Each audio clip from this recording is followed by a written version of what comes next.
The phone rings in Thames Valley Police Station. There's a burglary underway in Berkshire and the theft of a quad bike. Constable Andrew Harper responds to the call in a police car. But as the officers reach the site of the crime, Harper leaps from the car and attempts to chase down the suspects before they can escape.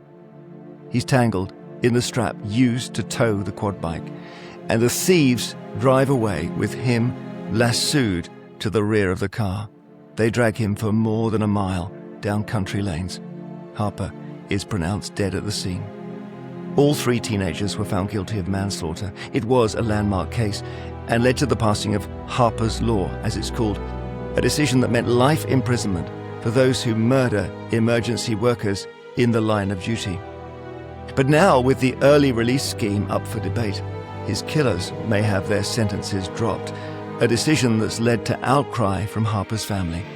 His mother said it would be a sickening choice, a slap in the face. Is releasing prisoners early a necessary evil of overcrowding? Or should we be taking other measures to ensure violent offenders don't end up back on the streets?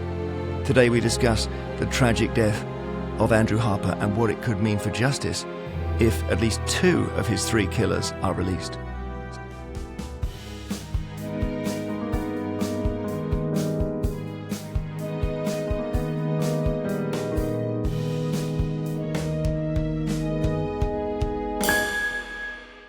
Hello and welcome back to 30-Minute Crime. I'm Mark Williams-Thomas and with me is Jeremy Vine. Jeremy, what are we going to talk about today? This is a case that has come back into the headlines again. Yes, it is. It's the case of Andrew Harper. He's a police officer. By all accounts, a very, very brave young man, had been in the force not even 10 years, and arrives at a crime scene. And he does that instinctive thing of trying to intercept the people stealing the quad bike. And, well, you're a former officer, Mark. You can, I imagine, much more easily than me, put yourself in his shoes. Do you know, as I started to research this, and I was aware of it when it took place, I was able to watch the video, which is the video of the police car turning up. And as they turn up, the offender's vehicle is there and they're trying to hook on this rope to the vehicle they're trying to steal. But I was there. I would actually have been in those locations so many times. And the police officer gets out the car, Andrew Harper gets out the car with the intention of confronting the offenders. And of course, what took place then is absolutely horrific. He goes to the back of the vehicle. As he does that, the vehicle starts to drive away and he gets his foot caught in the rope that they were trying to steal this vehicle from. And as a result of that, his feet get caught up on it and the vehicle pulls away at speed with him attached. And as I watch this video of the police officer, his colleague, who then goes into reverse and starts to go back as quickly as he can, turns around.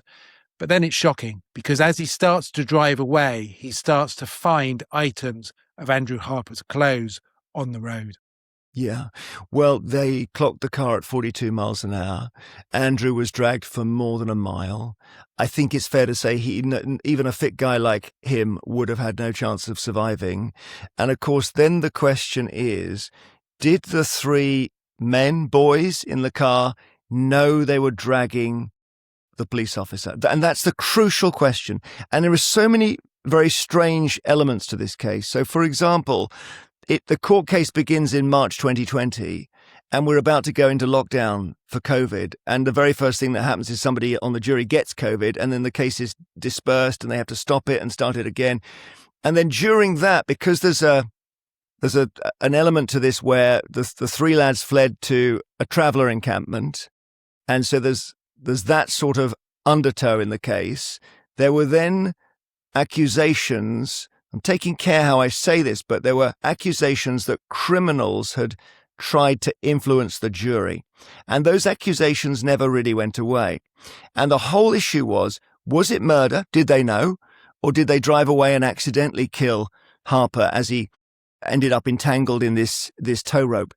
And looking at the case, I just can't believe they could be driving a car with a human being at the back of it. They know the quad bike isn't there. The noise that must have made, And for them to say, oh, sorry, we didn't know, seems incredible. Well, they clearly, when they drove away, they knew a police officer got out of the car and the police vehicle was there. So they knew there was a police vehicle. They knew a police officer got out of the vehicle, and then they drove away at speed. Obviously, he gets hooked up at the back. Now, at any stage, they were capable of stopping. They obviously would have known. I have no doubt that they knew that there was somebody being pulled along behind because of the weight difference that there would have been. And they would have been looking in their rearview mirror because, of course, they would have not wanted the police vehicle to be following. So they weren't just looking straight ahead. They were looking behind them in the rearview mirror. There was 3 of them in the vehicle. So there was the driver, there was a passenger in the front, and there was one in the back. Even if the driver wasn't fully aware of looking what was behind, they had no doubt the 2 others were there. But there's quite a lot of issues come out of this. And one of them, of course, is the 3 individuals were at a young age, 17 and 18. But even at that stage, they'd almost become career criminals at that stage. They were out looking to steal vehicles. They were out looking to steal agricultural items, but also quad bikes. Those were the 2 items they were specifically looking for. And so when they were confronted, of course, they then react.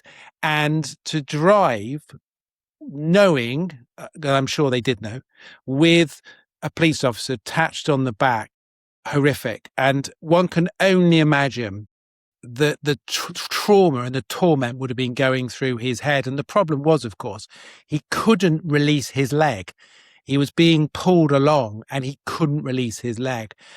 But of course, the issue was, when we got to court, was this issue with regards to murder and manslaughter, because the issue was this intended, or was it an accident as a result that the individual, like the police officer, died? And of course, those being the key points that the jury had to decide upon.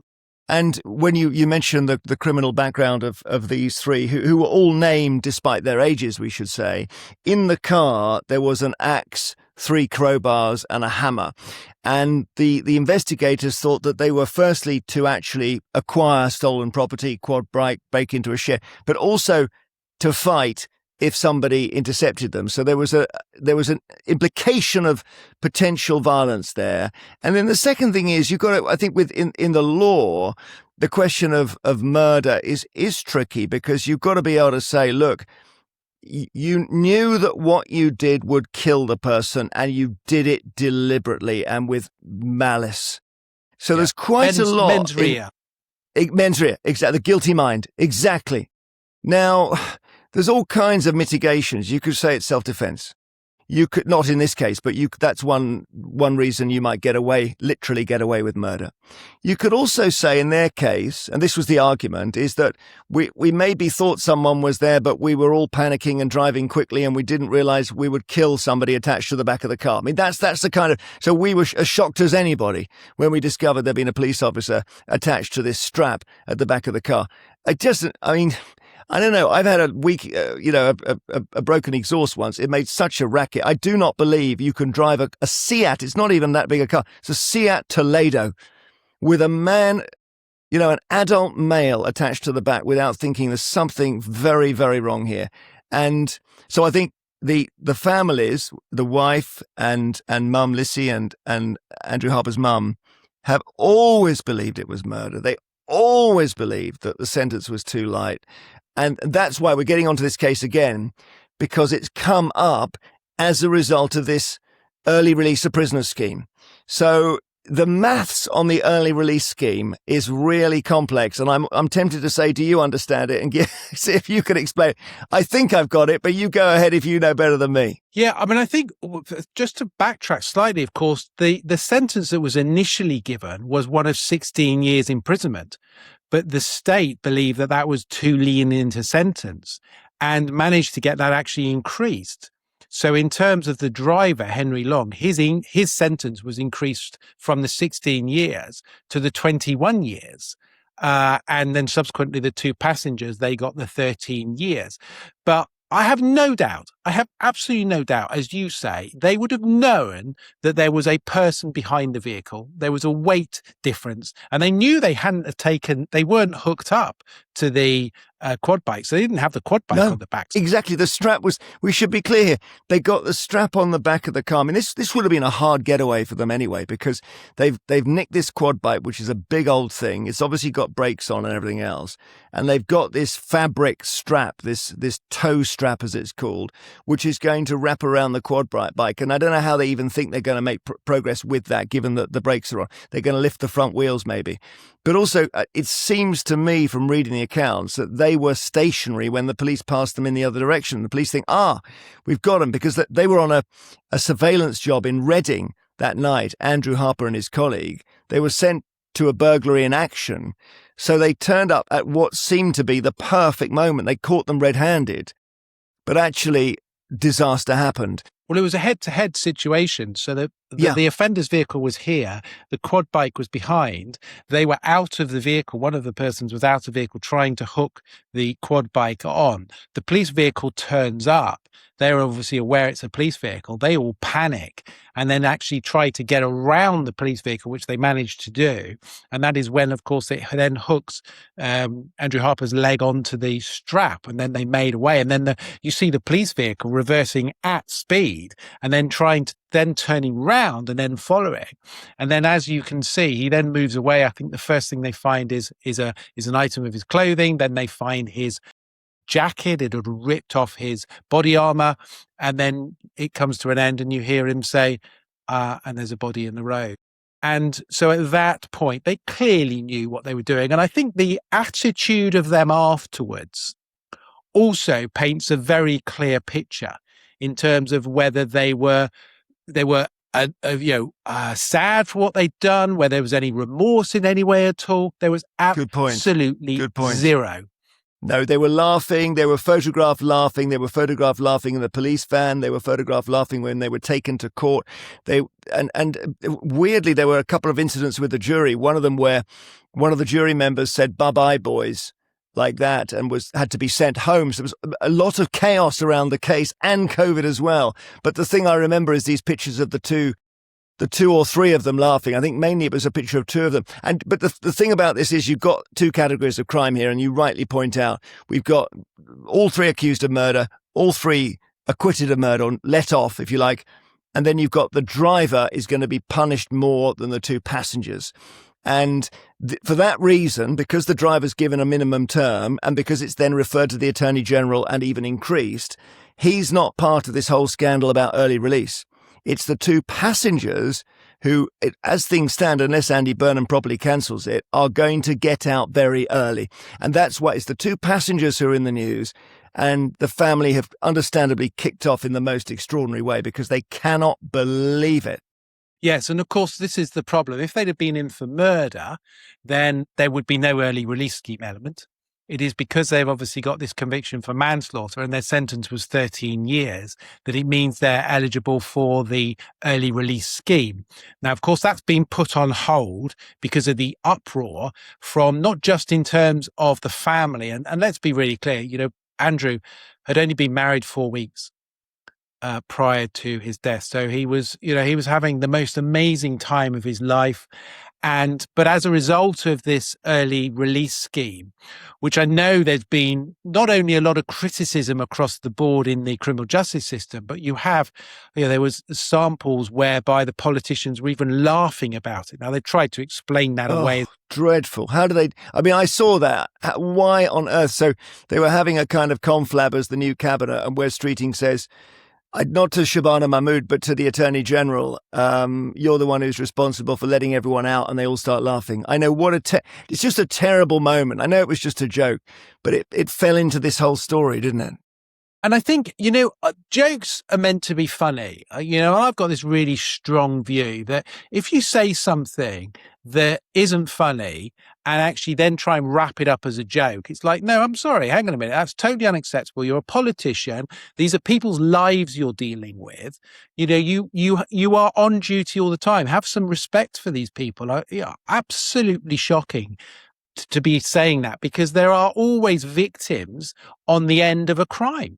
Those victims in relation to Andrew Harper, and not just in relation to his his wife, but actually his mum and his family. So we have had, I think, let's list it. We had the Harper's family come out. We had the Thames Valley Chief Constable come out, the Police and Crime Commissioner, the Police Federation. You've all come out very clearly and said this is absolutely unacceptable. And I think across the board, Andy Burnham, as a new Prime Minister, has got to get a grip of this and actually say, do you know what? Is the early release scheme the right thing that we should do? I believe we have the wrong people in jail. I absolutely believe that in many ways. Let's keep the people who are dangerous in jail, and let's release the people who aren't dangerous, who can have some impact in the community. Because the problem with jail now, and this is actually we should do this as one podcast. I did a Channel 4 program a number of years ago where we looked at the amount of contraband coming into prisons. And by that, I mean drugs, mobile phones, alcohol, whatever it is. But the amount that's coming into jail effectively is that these jails now are free for all. You get mobile phones, you get drugs, more so than you can probably get outside. Oh, I mean, well, the other day there was a prison where a guy had 5 Guys delivered by drone. A 5 Guys burger delivered to his window. I mean, I can't believe how insecure prisons are. You may be right. I think we will come on to talk about non-violent crimes and how punishable they should be, because at some point we should discuss, the stalking and all that kind of thing is. Let me just tell you about prisons, though. One thing about prisons. So the prison service now have been predominantly privatized. It's obviously still some state prisons, but the government thought, let's privatize prisons. And one of the things they do is if you are a prison provider, and part of your process is to search prisoners' cells to see if there's any contraband, and I use that in the broadest context. If there is, you get penalized for finding contraband. What? So it is not in favor of the private prison service to notify finding contraband. I see. It is completely the wrong way around, because actually what we should be doing is incentivizing private prisons to find contraband. And actually, when you find that, it reduces you certainly don't get fined. It should be some benefit in money kind. It's totally wrong. And what ends up happening is people bring in stuff. That's why American prisons actually have far less, because prison visits are behind screens, whereas prison visits in the UK are contact. And the other thing is prison officers. Prison officers, overwhelmingly prison officers do the brilliant job, but there are prison officers there who are bringing in items every single day. And I tell you what I would be doing is I would be stopping and searching every single prison officer when they come into a prison, and I would be searching properly every single visitor. I'd be putting them behind screens, and I tell you what, that will reduce straight away the amount of contraband coming to prisons. That's fascinating. I mean, looking at this Sentencing Act, let's just go into a bit of detail here. Yeah. So essentially it was announced that if you're not somebody who's such a serious criminal that you've got a minimum term fixed by the judge, and we've had examples of some of those on this podcast, you've got 2 categories. You've got people who got determinate sentences, or is it indeterminate actually is the phrase they use, I think, meaning that the sentence will vary according to good behavior and so on. And they're in the non-violent category. And then you've also got those people who are in a higher category of violence and sexual assault and so on. So the initial story on the Sentencing Act was, and this wasn't just Labour, this was the Conservatives as well, we've got to let people out early because the prisons are full. And it started, but they said, don't worry, it's not going to be stalkers, not going to be violent people, it's not going to be rapists, it's going to be just the people who shouldn't have been there in the first place, arguably. And they start with, and we're now in a situation where they're looking at a 2/3 reduction in their sentence. So if you go to prison for 9 years because you're a financial advisor and you had 200 clients and you stole all their money and spent it on a yacht, which to me is quite a serious crime actually, you're out in 3 years, even though your sentence was 9. So that's bad enough. And you could see this thing coming down the track. They were about to say, look, we're now making this apply to all sentences, not on a fixed term, which the judge has laid down. So that as this came, it's about 10 days ago, the Mail ran a story saying, here we go, it's going to be now applied to violent and other prisons. They weren't going to get the 2/3 reduction, but they would get a 50% reduction on their sentence. So Andy Burnham, I'll never understand this, is going to walk into Downing Street and he's going to stand there and just for one day a year, everyone, even though we have had 5 prime ministers in 4 years, everyone's going to listen to what he says. So it's really important what he says. And he says, I'm here to give hope. And he talks a bit about the homeless and stuff, and credit to him, it's a very positive message. I did think before he did it, and it was obvious he was going to become prime minister, this thing is going to blow up so big, it's going to just overshadow everything. And what he needs to do when he arrives in Downing Street on his first day is say, look, normally I'd make a speech, but I've got a job to do. And the job I've got to do is to go through that door of number 10 and reverse this crazy policy which says we're going to let violent rapists out of jail after serving half their sentence. So excuse me, I'll see you tomorrow. Now, he would have gone up 10% in the polls if he'd done that. I don't mean to be, that's me talking as somebody just watching politics and thinking the power of that. Obviously, you then have to decide what happens when the cells are full. We're in a situation where as he's now done, he's done it late, but he's done it, you cancel the scheme, you've got full prisons, you've got people coming out of court who may not have a cell. That's how problematic this is. You may have to do what Norway does, which is you say, you're convicted, you go home and we'll ring you when we got a cell for you. And so it's kind of crazy, isn't it? Yeah, the problem is the government have, as is always, is no one has looked at this in terms of a long term through the Ministry of Justice and said, actually, how do we tackle prison overcrowding? Because this isn't something that's happened overnight. Prisons have been full now for the last 5 years. 10 years. I've been looking at this for a long time. And what we need to do is we need to change the way that we put people in prison. We need to bring community service back into an effective way. And we need to just put the most dangerous people in jail. What's going to happen here is that they'll stop the scheme for a while and then they will bring it back in again. I have no doubt about that, because they're going to have to do something to tackle the issue of overcrowding.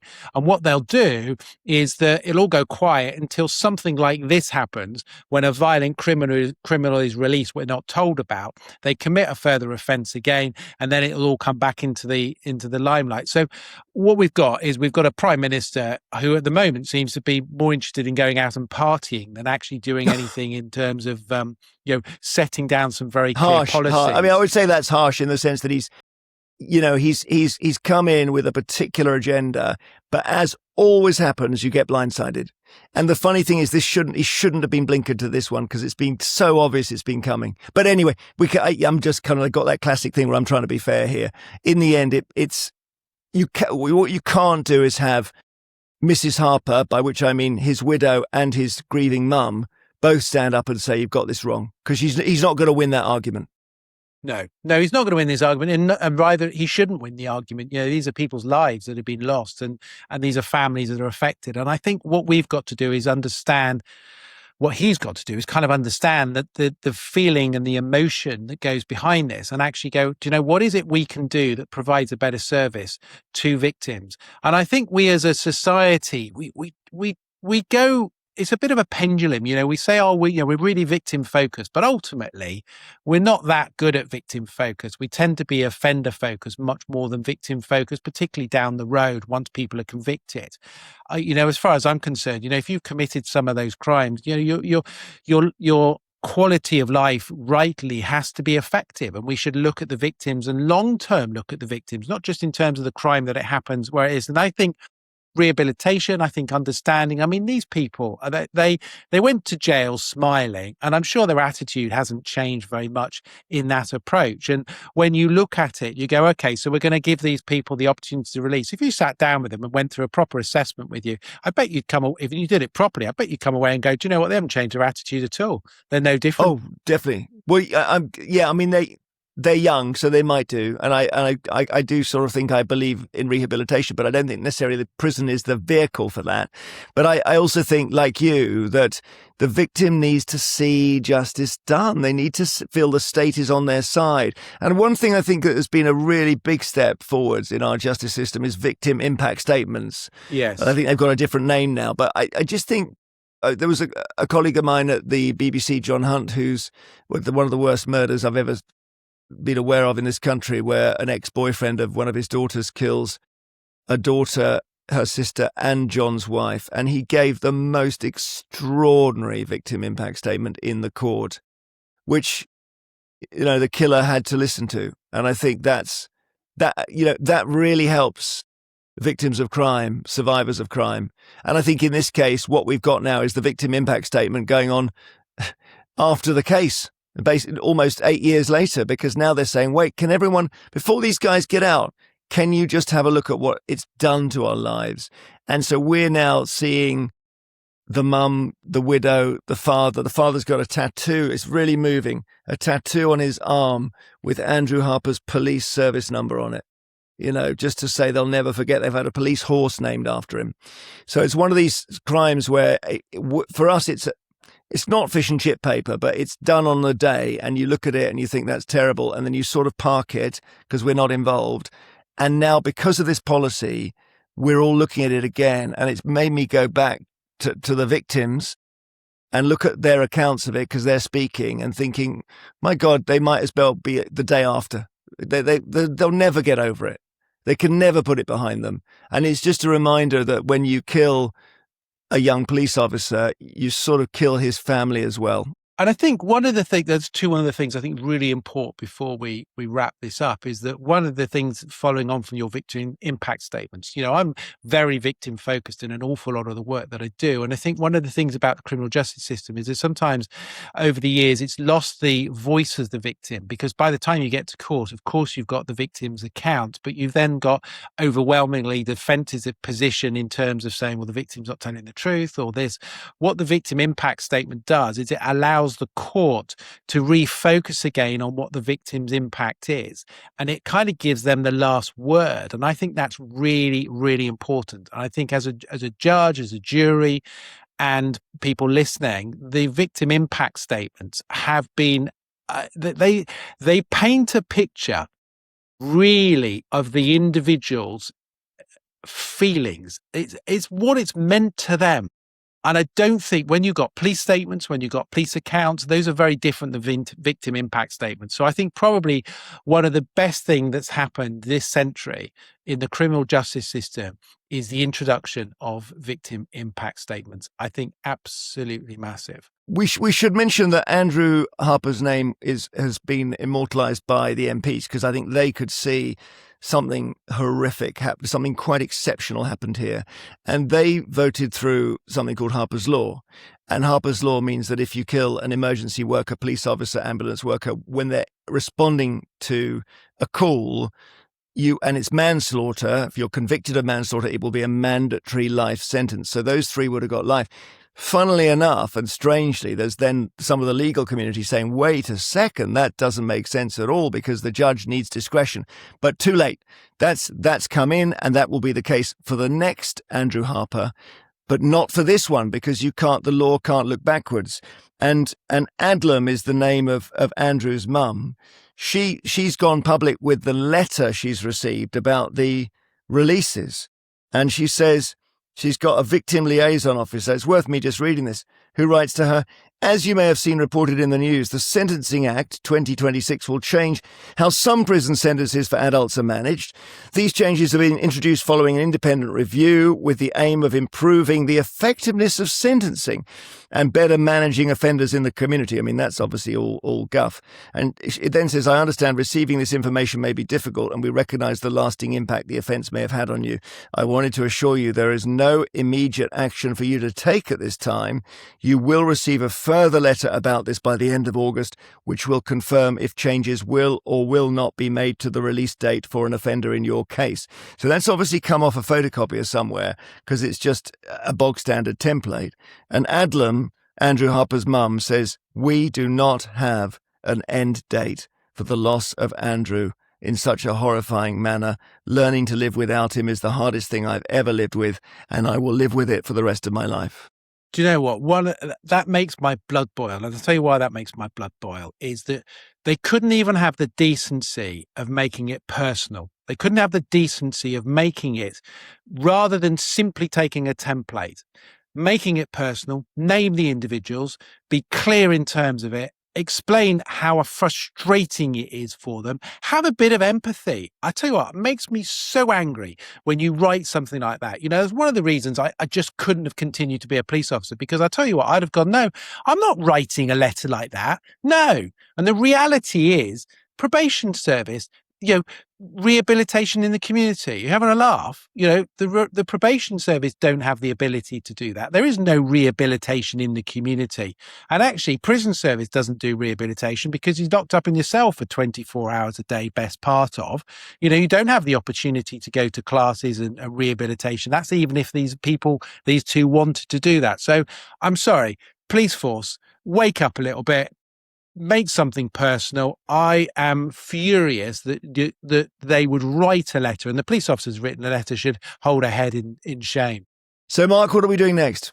So it's a story that's massive, isn't it? It's a story that's captivated everybody, and it's captivated so many people because they've got their own views. Social media now is awash with views in terms of, is this the right person? How did they manage to do that?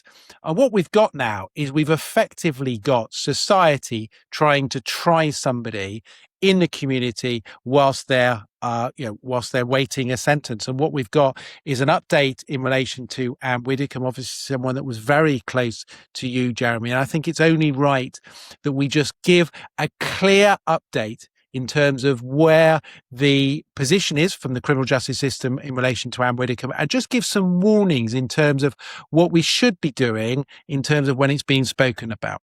That's a great idea. I think people really want to know, and they also always wonder after an arrest and a charge why everything falls silent. So within what we're allowed to talk about, we will discuss where the case of Anne Widdecombe is, the murder of Anne Widdecombe, in our next edition. Brilliant, Jeremy. As always, fantastic. Please do tell your friends. Do please keep following, and let's get a community going. Mark, thank you. We'll see you next week. See you next week. Take care.